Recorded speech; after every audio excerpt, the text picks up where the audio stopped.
Welcome, I'm William Braun, and today we're at Missouri Southern State University in Corley Auditorium, and welcome to Community Spotlight.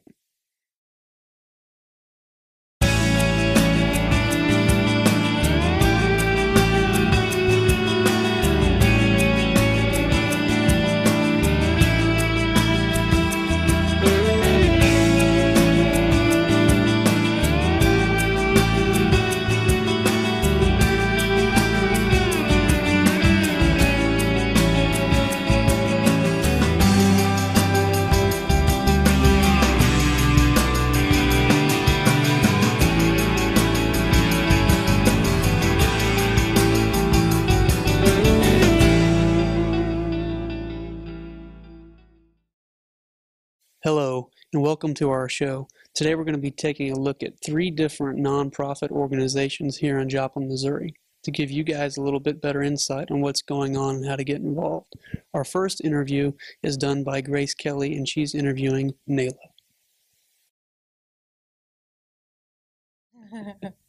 Hi, I'm Grace Kelly, and I'm with Missouri Southern. I'm here with Marge Boudreau from NALA, which is the Neighborhood Adult Literacy Action. For those of us who don't know much about NALA, would you mind talking a little bit about it? I would be glad to. NALA stands for Neighborhood Adult Literacy Action. We are an adult literacy program. We work with American students who need to improve their reading or math. We also work with English as a second language students who are here from other countries and need to improve their English. We do not charge anything for our services. We have volunteers who teach our students, and Joan Donor and I are the ones who run the program, match the students, act as resource people for the tutors, and this is what we do. So how exactly did NALA come to be? What is a little bit of the history behind NALA? Well, I understand that a group of people were interested in getting literacy to everyone in the community who needed it. Mm-hmm. And so there was an ad in the paper, just ask people to meet. And in 1981, it was started, began in the home of the coordinator who received, I think, maximum salary of $200 a month. And then it moved to an insurance building. When I came on as the director, we moved to the Schifferdecker Quonset hut that used to belong to the Navy. Mm-hmm. And then we moved to the First Presbyterian Church Youth Annex, to a office on 509 South Wall. And then the school and when the Social Security Administration left this building, it was given to the city, mm-hmm. and the school leased part of it and did all the configuring within the building according to the things that we asked. We asked for so many rooms, we asked for it to be a certain way, and they did all that the summer before the tornado. Wow. Well, it's very exciting. And you said you offer ESL classes, which is English as Second Language. What is your goal with those classes? Well, sometimes they have their own goal of getting a promotion in their job, mm-hmm. perhaps citizenship,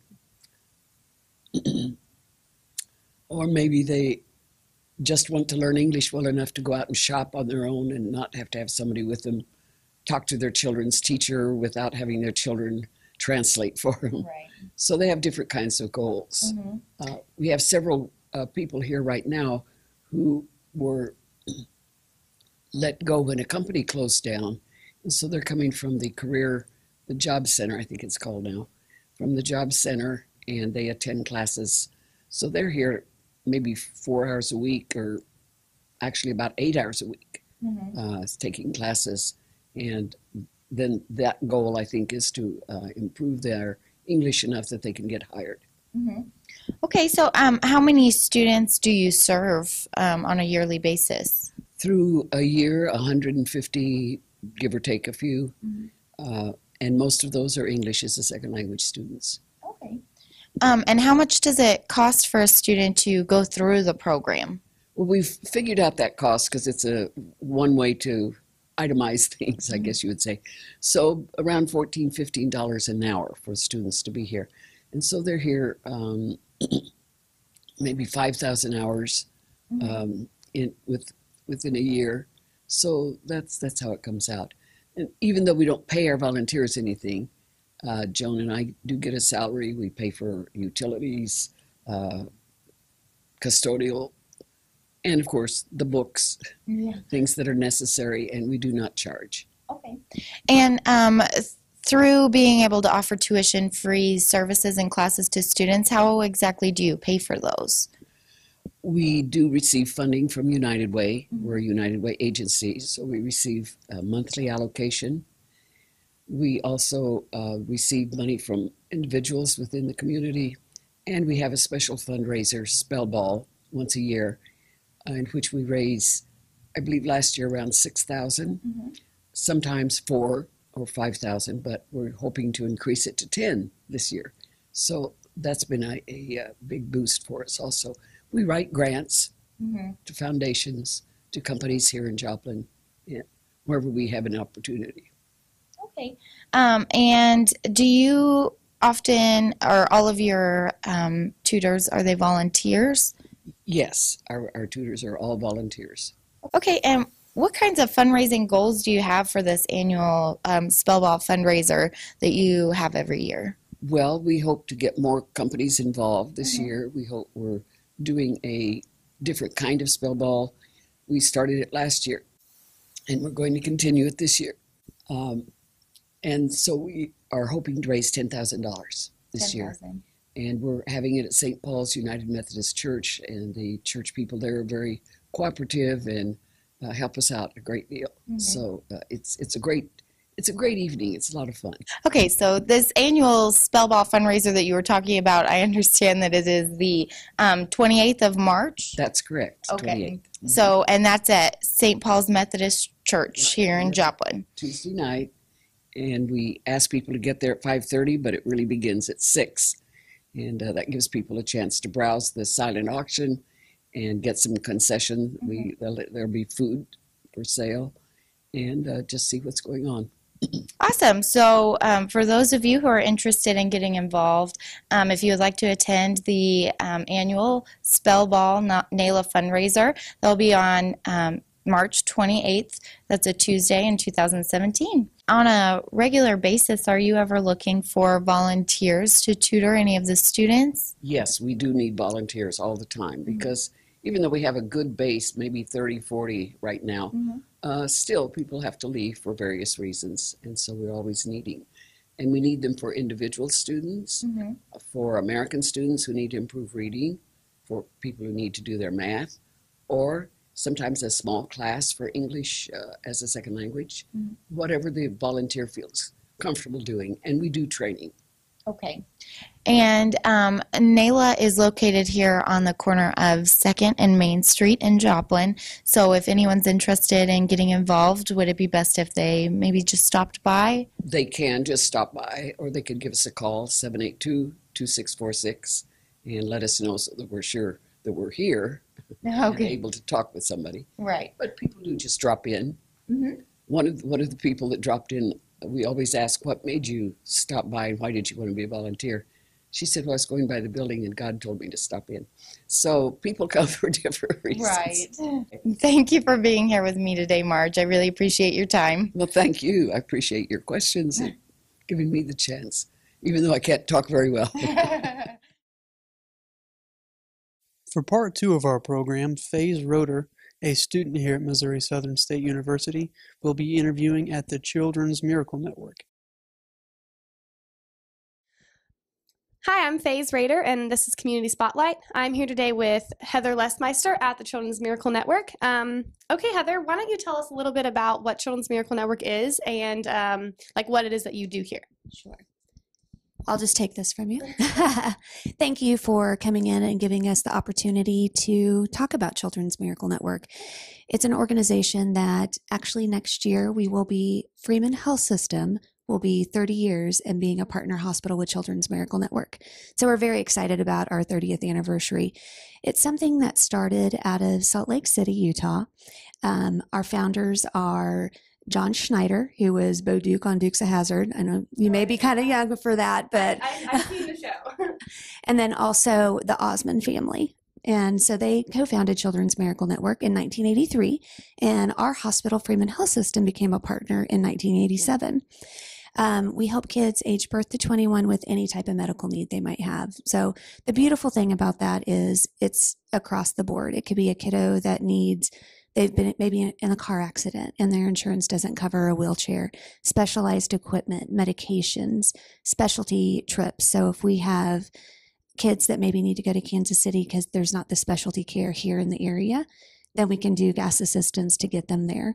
And we also take care of everything pediatric in the Freeman Health System hospital. So that might be the neonatal intensive care unit, our NICU, where our little 1-pounders are, all the way up to physical therapy needs, equipment, just the most advanced equipment to make Freeman Health System the best hospital around for pediatric needs.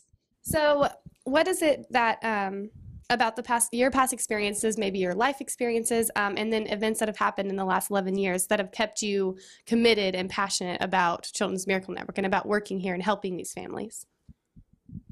It's just that, it's the families. They come into our lives needing at a time that they have tragedy in their life, or they're just finding out a new diagnosis, and they become our family.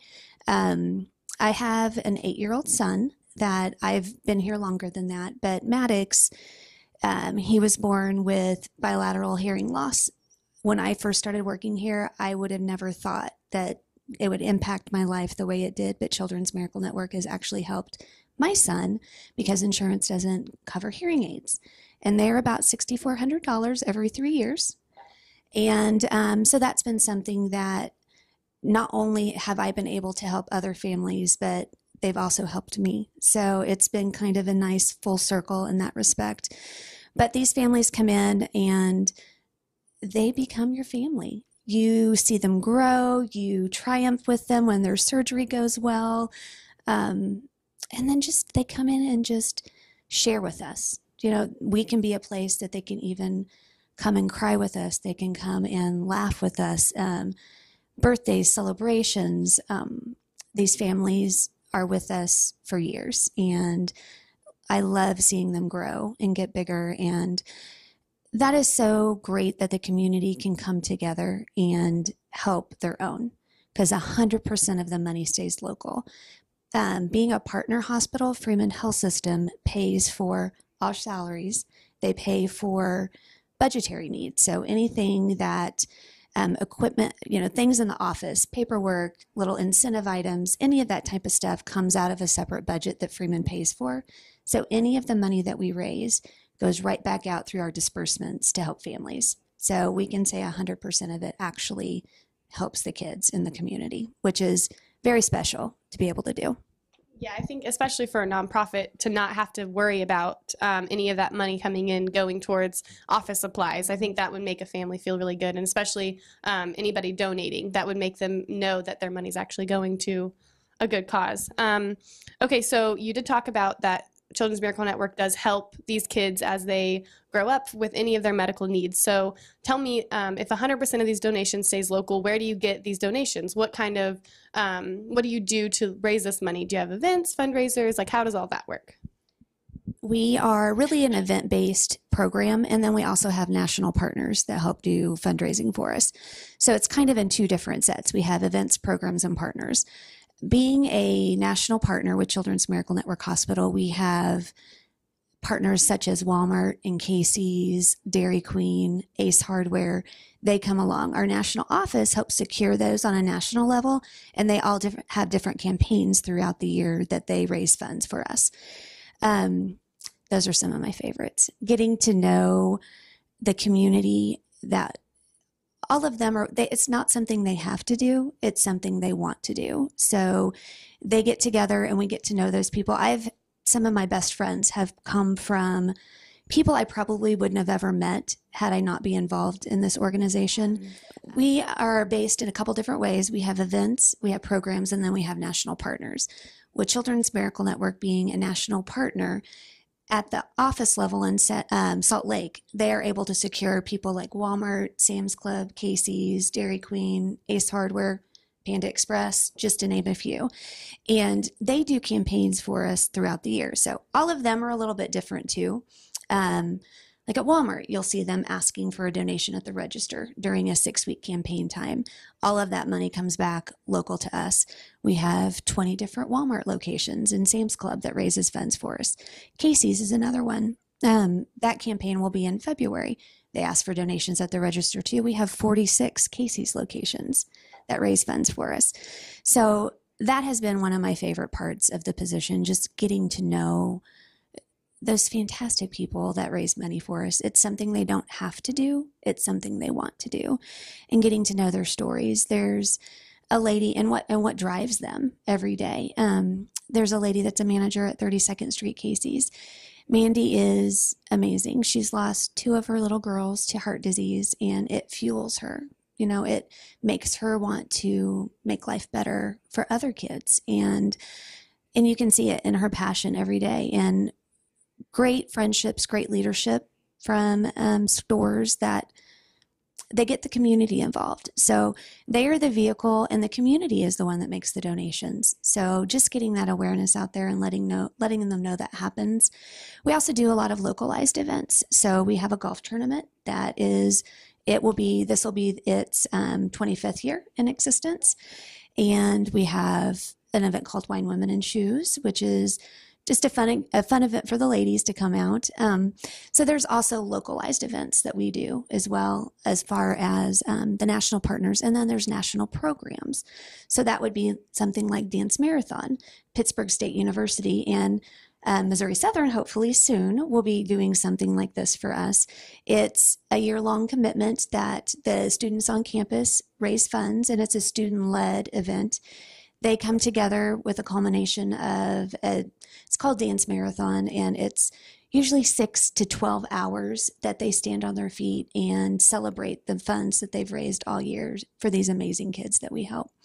There's a program called Extra Life. It's a gaming marathon that people can get together and play video games or board games and raise money online. Sometimes it is funny, but they raise money online through a platform that we have called Donor Drive, where people can sign up and have their own webpage and raise funds. So there's all kinds of things that we do. There's probably a new event or 5 that we're working on every day, it seems like. And we're lucky to have an amazing staff and fantastic interns like you that are able to help us make this happen. Otherwise, there's not enough hours in a day to do all the wonderful things that people bring to us and that we get to do to help kids in the community. So you do have your office staff and then interns like myself. And then I know that this office is for Children's Miracle Network as well as for some of the Freeman employees that work with you on your causes. So in addition to those people, because obviously that small staff is not enough to handle, like you said, 1 to 5 events that you have happening at any given time. So I imagine you have volunteers. So how is it that somebody would get involved? So how do you go about recruiting these volunteers and keeping these volunteers, and what is it that they do and how do they participate? We have a lady in the office, Stephanie, that kind of handles all of our volunteers. We have a database. If people are interested, they can get a hold of us. We're working through some processes where we could have all of our events online, maybe a closed group that people could be involved in. We could put those events up there, and depending on what it is and what people's interests are, we can have them. We just completed an arts and crafts fair, and we had volunteers come in and do checkout for that event. We may have things behind the scenes getting ready for our Things for Giving that we're getting ready to do here in December, where we go out and just get to love on our partners and donors and take them kettle corn and gifts and small tokens maybe that the kids have made. And we have volunteers come in and put all that together for us. So there's there's always something that you can do. But just getting a hold of us and letting us know that you're interested, and then we'll call you when things arise, or as we get this new volunteer database going, it will be a nice way for them to be able to just kind of take a look at everything we have going on and pick and choose. Because that's the nice thing about being a volunteer too. You can decide what fits best for you. We also have a group called our ambassadors. It's our families, some of our families that we've helped through Children's Miracle Network that will go out on our behalf and speak. So say we're going to Walmart to talk to their associates. We may have some of them go with us and just tell their stories, because we think it's super important for people that are donating and also putting on the events to know where the money goes, to know what an impact they're making on their community, because we like to be transparent and show that to the community. Otherwise, people may not know why it impacts them. And you'd be surprised if you start talking to people that they either know somebody that's been helped by Children's Miracle Network or they don't realize that they have. Just like if somebody's been in any type of pediatric care at the hospital, chances are either a piece of equipment that they were used, or maybe down to the coloring books that they may have while they're at their stay, probably has been donated through Children's Miracle Network funds. So we've got our hands in a little bit of all of it. And that's a nice thing about our funds too, that it can be dispersed in many different ways. Okay, Heather, well, thank you so much for talking to me today. It was a pleasure to hear all about Children's Miracle Network, and we look forward to seeing what other events you have coming up. And hopefully Missouri Southern gets on board with Dance Marathon. That sounds like it'd be a lot of fun. All right, well, this is Community Spotlight, and thank you, Missouri Southern. For part 3 of our program, another student here at Missouri Southern State University, Benjamin Costley, will be doing an interview at the Children's Center. Hello, everybody. I'm Benjamin Costley, and welcome to Community Spotlight. Today, I'm here at the Children's Center, which is located on Indiana and 34th Street across from Freeman East here in Joplin, Missouri. And today, I'm here with Erin Crawford, who works here at the Children's Center. Erin, thanks for being here. No problem. So, Erin, you want to tell me a little bit about what the Children's Center does? Sure. We assist in the investigation of child abuse and neglect. So we see kids when they are referred to us by law enforcement or by Children's Division. We conduct forensic interviews with children with regard to allegations of abuse, and we also offer medical exams with a nurse practitioner. Okay. So do you want to give me a little bit of history about the Children's Center? How it came about, this sort of nonprofit, how it came about? Sure. Before there was child advocacy centers, children, when there were allegations of abuse or neglect, they often had to be talked to by several different people across many disciplines. So law enforcement would talk to them, a child protective service worker would talk to them. They might get interviewed by a medical professional, by a prosecuting attorney, and the list kind of goes on and on. And so to alleviate that from the children who were involved in these cases, child advocacy centers were established. What the purpose is for that to be one place for a child to come to receive all of these services and to work with a team who are all kind of cooperating to serve that child in that situation. Yeah, it sounds like a great idea. And, I want to know, what is your position here? I'm a forensic interviewer and a child advocate. And what does that entail? So as a forensic interviewer, I'm trained in the Child First Protocol to conduct forensic interviews with children. A forensic interview is a neutral, fact-finding interview with a child. While I'm doing that, our team members, our law enforcement, our Children's Division, sometimes juvenile officers or prosecuting attorneys, they're watching on a closed-circuit television. So that eliminates the need for them to talk to the child multiple times. So while I do that, I collect all the information that they need. The recording of that interview becomes evidence in their investigation. So that's the role of the forensic interviewer. As an advocate, I work with families with non-offending parents and caregivers just to help them through the investigation process and to make sure that they're in touch with any resources in the community that they may need. Okay. So talking about the full scope of things, what are the services that the Children's Center here in Joplin provides? Sure. The first one is the forensic interview that I was just telling you about. Anytime there is an investigation, that's an option for our team to bring a child here and to have them interviewed by a trained interviewer, have that interview memorialized, have it recorded, so that it can be used later on in court or whatever other setting they might need to use that. We also have a full-time nurse practitioner, and so we offer medical exams. We offer a SAFE exam, which is a sexual assault forensic exam, and a CARE exam, which is a child at risk exam. Our nurse practitioner also can offer decontamination services.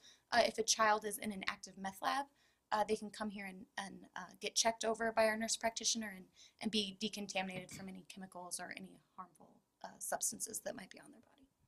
Okay, and is this the only children's center in this area? Well, our agency has 4 offices. So we have this office here in town in Joplin. This is our main office where our administrative staff is. We also have offices in Monette, Missouri, Nevada, Missouri, and Butler, Missouri. Oh, wow. Pretty big operation, and this is home base. So going back to your services, who can receive those services? Sure. There are no fees for services, and there's no real eligibility requirements besides that the family or the child is referred here to us by Children's Division or law enforcement. So anyone who is accompanied by those team members here can receive services from us. Okay, and with you talking about the full scope of things, law enforcement earlier, what role does law enforcement play here? Sure. So law enforcement will have an open investigation when they bring a child here. So they're interested in the facts of the case. They want to understand what took place. You know, every detail that a child can give about a situation that they were in becomes evidence in that investigation. So they're here to collect that evidence. And then they're the ones who kind of move forward with the investigation by interviewing alleged perpetrators or whatever other investigative thing needs to happen afterward. What type of funding do you receive to keep the doors open here? We operate roughly a third on grant funds, a third from the Department of Family Services, and a third from community donations and support. Okay, so how much do you rely on local donations? I know you just said a third, but you know, what is the importance of people from the Joplin area keeping this place open? The support of the community is very, very important. You know, without the support and the funds that we get through contributions, we would be unable to operate here. Joplin's always been very supportive, and they've been a great community to serve. So if, you know, anyone wants to donate here, how could they do that? Well, there's lots of ways. They can just come by and visit with us. That is no problem. Give us a call or visit our website to see how to get involved. And what is your website? Website is www.childrens-center.org. Okay, and I heard you telling me about, you know, talking about the funds that you have a big fundraiser each year. You call it the gala? Yeah, our annual gala this coming year in 2017 is on February 4th. That is an event at Downstream Casino. We have a dinner, a silent auction, a live auction. There's live music and dancing. It's a big night. So how could people go to that gala? To buy tickets for the gala, just give us a call here at 417-623-2292 to make reservations and to purchase tickets. Hey, Aaron, well, thank you today for interviewing with us, and we know what a valuable service the Children's Center provides, and hopefully the Children's Center will be around for a lot more in the Joplin area. So, hey, thanks for being with us today, and that is the interview with the Children's Center. This is Aaron Crawford. I'm Benjamin Costley, and until next time, have a good day.